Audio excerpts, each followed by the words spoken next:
Warahmatullahi wabarakatuh. Perkenalkan, saya Rizky Awalia, saya dari Kesmas semester 5, peminatan Promkes.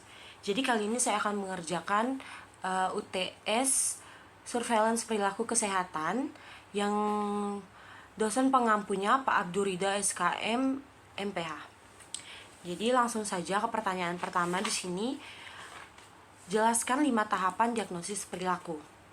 Jadi 5 tahapan diagnosis perilaku ini, yang pertama ada tahapan membedakan antara penyebab perilaku dan non penyebab perilaku dari masalah kesehatan. Jadi contohnya ini, penyebab perilaku ini seperti merokok, stres, diabetes, konsumsi alkohol tinggi, kolesterol tinggi, obesitas, hipertensi, dan intake asam lemak tinggi. Sedangkan non penyebab perilaku dari masalah kesehatan ini seperti riwayat keluarga, gender, gaya hidup santai, dan umur. Tahapan yang kedua adalah mengembangkan temuan atas perilaku. Di sini ada 2, identifikasi perilaku yang berhubungan dengan pencegahan masalah kesehatan atau primer. Yaitu seseorang memelihara atau mencapai BB yang diinginkan. Yang kedua, berhenti merokok atau jangan mulai merokok sama sekali. Sedangkan yang keduanya, identifikasi prosedur pengobatan atas masalah kesehatan secara berurutan. Jadi ini sekunder atau tersier. Yang pertama itu faktornya berhenti merokok. Yang kedua, berhenti minum minuman beralkohol yang berlebihan. Tahapan yang ketiga ini ranking perilaku berdasarkan urgensinya. Ada 2 faktor, perilaku dikatakan penting atau perilaku dikatakan tidak penting. Perilaku dikatakan penting ini data secara jelas berhubungan dengan masalah kesehatan, dan juga perilaku ini sering terjadi, makanya dia dianggap penting. Perilaku dikatakan kurang penting ini ada 2 juga, tidak berhubungan sama sekali dengan masalah kesehatan, dan perilaku tersebut jarang terjadi, makanya dikatakan kurang penting atau tidak penting. Tahapan yang keempat ini ranking perilaku berdasarkan kemudahan diubah.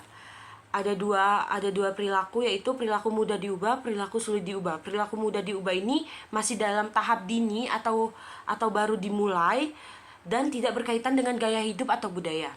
Sedangkan perilaku sulit diubah ini sudah lama terjadi, akhirnya tidak bisa diubah, dan memiliki keterkaitan kuat dengan gaya hidup dan budaya. Dan tahapan yang kelima ini, tahapan terakhir, memilih perilaku sasaran. Seperti perilaku sasaran ini, penting atau kurang pentingnya perilaku tersebut, atau mudah atau sulit diubahnya perilaku tersebut. Jadi selanjutnya pertanyaan nomor 2. Menurut Rizkesdah 2018, prevalensi gigi rusak dan berlubang pada warga Kalimantan Barat sebesar 45,55%. Salah satu penyebab yang terlihat adalah 95,37% warga tidak pernah memanfaatkan layanan kesehatan gigi. Pertanyaannya di sini, jelaskan determinan perilaku menggunakan teori L-Wigrin yang menjadi penyebab rendahnya pemanfaatan layanan tersebut. Jadi teori L-Wigrin ini ada 3 faktor, yaitu faktor predisposisi, yang dimana ini faktor yang ada di dalam diri seseorang. Misalnya sebuah persepsi, seseorang ini memiliki persepsi mengenai pelayanan kesehatan gigi itu, melakukan proses kesehatan gigi itu sakit, atau bisa juga ada faktor lainnya, misalnya motivasi. Belum ada yang memotivasi individu untuk melakukan atau pergi ke suatu pelayanan kesehatan gigi. Yang kedua ini enabling atau faktor yang memungkinkan seseorang tidak pergi ke pelayanan kesehatan gigi, misalnya jarak atau waktu yang sulit ditempuh, ataupun faktor lainnya dari tenaga kesehatan itu kurang ramah atau tidak melayani dengan baik. Dan adapun faktor lainnya juga, dana juga termaksud, juga bisa menjadi faktor penyebabnya, karena mungkin seseorang tidak memiliki dana untuk menempuh jarak dari rumah ke pelayanan kesehatan itu, dan juga tidak memiliki dana untuk membayar after melakukan pelayanan kesehatan di pelayanan kesehatan gigi. Yang terakhir ada reinforcing, yaitu suatu dorongan atau penguat. Jadi misalnya dari keluarga ini tidak mendukung individu untuk pergi ke pelayanan kesehatan gigi karena alasannya itu mungkin ya tadi seperti di faktor enabling, jaraknya jauh dan dana. Jadi seseorang itu mungkin juga karena faktor pendukung ini, jadi seseorang juga malas pergi atau melakukan pelayanan di pelayanan kesehatan gigi ini. Pertanyaan ketiga, berdasarkan nomor 3, menurut Anda apa determinan yang paling dominan? Jelaskan. Determinan yang paling dominan di Ellie Green ini predisposing dan enabling. Kenapa? Karena suatu persepsi itu bisa merusak pikiran untuk melakukan suatu hal. Contohnya kayak dia memiliki persepsi yang kurang baik mengenai pelayanan kesehatan gigi. Jadi itu yang menjadi penyebab, mungkin salah satu penyebab alasan seseorang jarang atau kurang memanfaatkan pelayanan kesehatan gigi.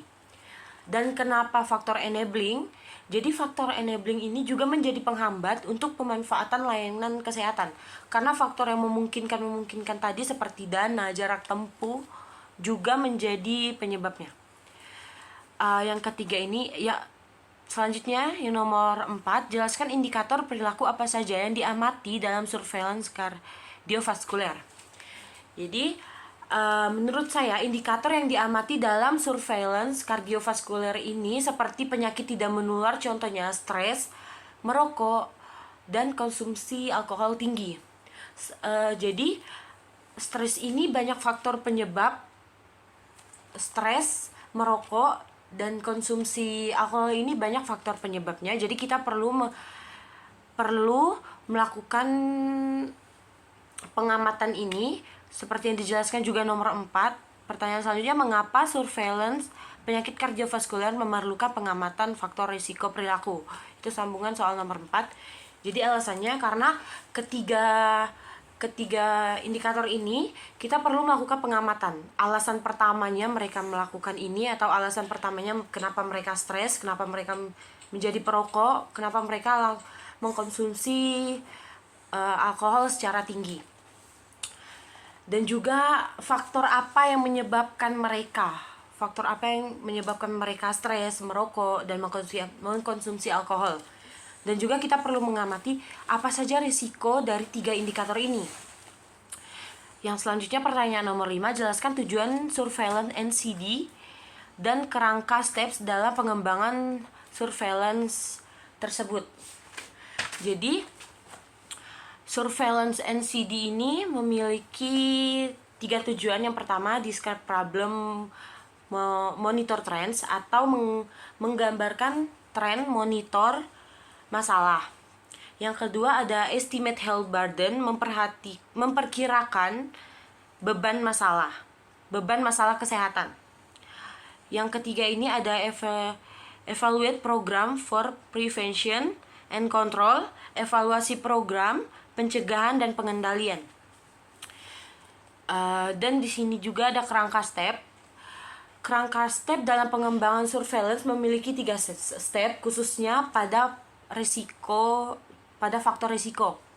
Step pertama ini laporan yang berbasis kuesioner untuk faktor risiko. Step kedua, kuesioner plus pengukuran suatu tindakan fisik atau fisikal. Yang step yang ketiga, kuesioner plus pengukuran biokimia atau biochemical. Jadi pada saat ini di Indonesia mungkin sudah ada di 3 tahap step tadi dalam surveillance. Jadi tidak hanya faktor risiko perilaku saja yang diamati, tetapi ada pengukuran fisik juga, pengukuran biokimikal juga. Jadi 3 step ini yang berkaitan dengan pengembangan surveillance PTM, khususnya berhubungan dengan faktor risiko. Baiklah, sekian jawaban dari saya mengenai 5 soal UTS tadi. Wassalamualaikum warahmatullahi wabarakatuh.